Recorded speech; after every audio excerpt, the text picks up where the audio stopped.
Another summer had come, and still I had not speared the giant devilfish that lived near the cave.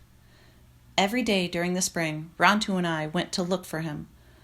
I would put the canoe in the water and paddle slowly through the cave, from one opening to the other, often several times. I saw many devilfish there, where the black water is streaked with light, but not the giant one.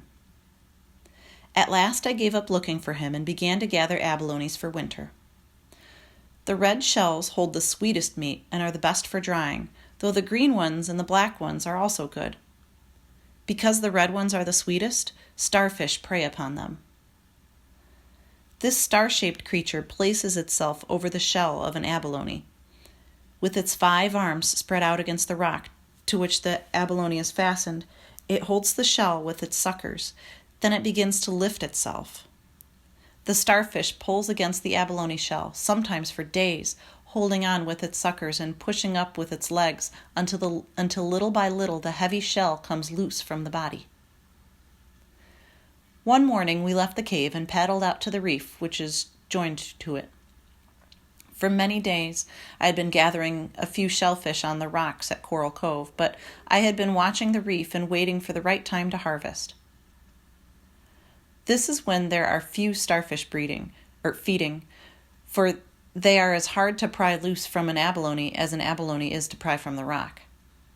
The tide was low and the reef rose far out of the water. Along its sides were great numbers of red abalones and very few starfish, so before the sun was high I filled the bottom of the canoe. The day was windless, and since I had all I could carry, I tied the canoe, with Rontu following me, climbed onto the reef to look for fish to spear for our supper. Blue dolphins were leaping beyond the kelp beds. In the kelp, otter were playing at the games they never tired of. And around me, everywhere, the gulls were fishing for scallops, which were numerous that summer. They grow on the floating kelp leaves, and there are so many of them that much of the kelp near the reef had been dragged to the bottom. Still there were scallops that the gulls could reach, and taking them in their beaks they would fly far above the reef and let them drop. The gulls would then swoop down to the rocks and pry the meat from the broken shells. Scallops fell on the reef like rain, which amused me, but not Rontu, who could not understand what the gulls were doing. Dodging this way and that, I went to the end of the reef where the biggest fish live. With a sinew line and a hook made of abalone shell, I caught 2 that had large heads and long teeth, but are good to eat. I gave one to Rontu, and on the way back to the canoe gathered purple sea urchins to use for dyeing. Rontu, who was trotting along in front of me, suddenly dropped his fish and stood looking down over the edge of the reef. There, swimming in the clear water, was a devilfish. It was the same one I had been hunting for. It was the giant.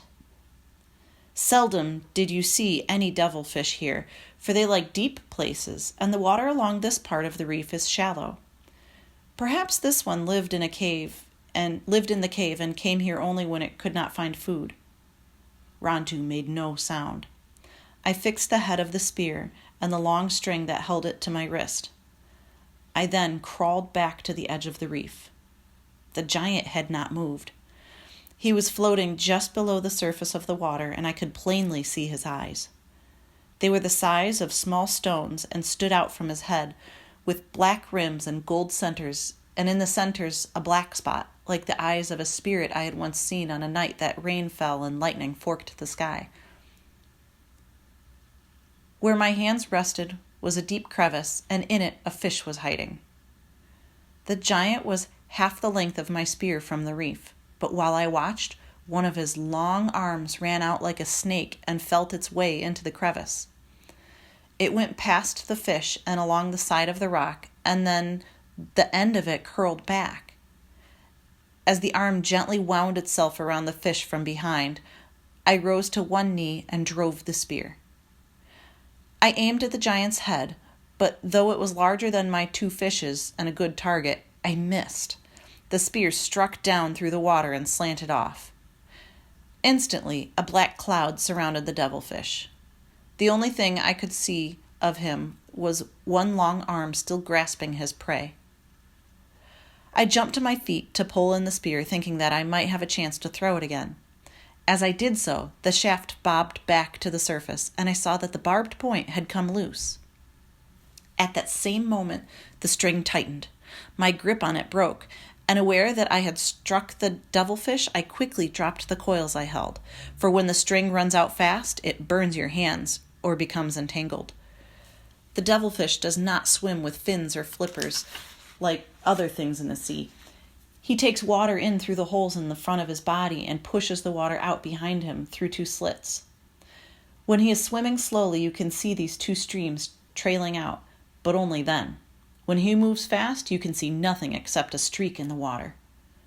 The coils I had dropped on the rock hopped and sang as they ran.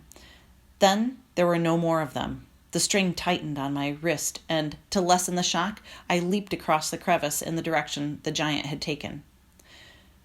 With the string in both hands, but still fastened to my wrist, I braced my feet on the slippery rock and leaned backwards. The string snapped tight with the weight of the devilfish. It began to stretch, and fearing that it might break, I walked forward, yet I made him pull me every step. He was moving toward the cave, along the edge of the reef. The cave was a good distance away. If he got there, I would surely lose him. The canoe was tied just in front of me. Once I was in it, I could let him pull me until he grew tired, but there was no way to untie the canoe and still hold on to the string. Rontu, all this time, was running up and down the reef, barking and leaping at me, which made my task even harder. Step by step, I walked forward until the devilfish was in the deep water close to the cave. He was so close that I had to stop, even if the sinew broke and I lost him. I therefore braced myself and did not move. The sinew stretched, throwing off drops of water. I could hear it stretch, and I was sure it would break. I did not feel it cutting into my hands, though they bled. The pull suddenly lessened, and I was sure that he was gone. But the next instant, I saw the string cutting in the water in a wide circle. He was swimming off from the cave and the reef toward some rocks that were about twice the length of the string away. He would be safe there, too, for among them there were many places to hide. I pulled in half the string while he was moving toward the rocks, but soon had to let it out. It grew tight and again began to stretch. The water here was only a little over my waist, and yet I let myself down over the reef. There was a sandbar not far from the rocks, and stepping carefully on the bottom, which was full of holes, I slowly made my way toward it. Rontu swam along by my side. I reached the sandbar before the devilfish could hide himself in the rocks. The string held, and he turned about and once more swam toward the cave. Twice again he did this. Each time I took in some of the string. The third time, as he came up into the shallow water, I walked backward across the sandbar so he would not see me, and pulled on the string with all my strength. The giant slid up upon the sand. He lay with his arms spread out, partially in the water, and I thought he was dead. Then I saw his eyes moving. Before I could shout a warning, Rontu had rushed forward and seized him, but the devilfish was too heavy to lift or shake. As Rontu's jaws sought another hold, 3 of the many arms wound themselves around his neck. Devilfish are only dangerous in the water where they can fasten themselves to you with their long arms. These arms have rows of suckers underneath them, and they can drag you under and hold you there until you drown. But even on the land, the devilfish can injure you, for he is strong and does not die quickly. The giant was flailing his arms, struggling to get back into the water. Little by little, he was dragging Rontu with him. I could no longer use the string because it was wound around Rontu's legs. The whalebone knife I used for prying abalones from the rocks was tied at my waist. The blade was thick at the point, but had a sharp edge. I dropped the coils of string and unfastened the knife as I ran. I ran past the devilfish and got between him and the deep water. So many of his arms were flailing that it was useless to cut off any one of them. One struck me in the leg and burned like a whip.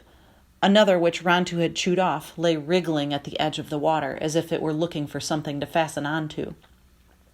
The head rose out like the twisting arm. The head rose out of the twisting arms like a giant stalk. The gold eyes with their black rims were fixed on me. Above the sounds of the waves and the water splashing and Rantu's barking, I could hear the snapping of its beak, which was sharper than the knife I held in my hand. I drove the knife down into his body, and as I did this, I was suddenly covered, or so it seemed, with a countless number of leeches sucking at my skin. Fortunately, one hand was free, and the hand that held the knife, and again I struck down through the tough hide. The suckers which were fastened to me and pained greatly lessened their hold. Slowly the arms stopped moving, and then grew limp. I tried to drag the devilfish out of the water, but my strength was gone. I did not even go back to the reef for my canoe, though I did take the shaft and the head of the spear, which had cost me much labor, and the sinew line. It was night before Rantu and I got back to the house. Rantu had a gash on his nose from the giant's beak, and I had many cuts and bruises. I saw 2 more giant devilfish along the reef that summer, but I did not try to spear them.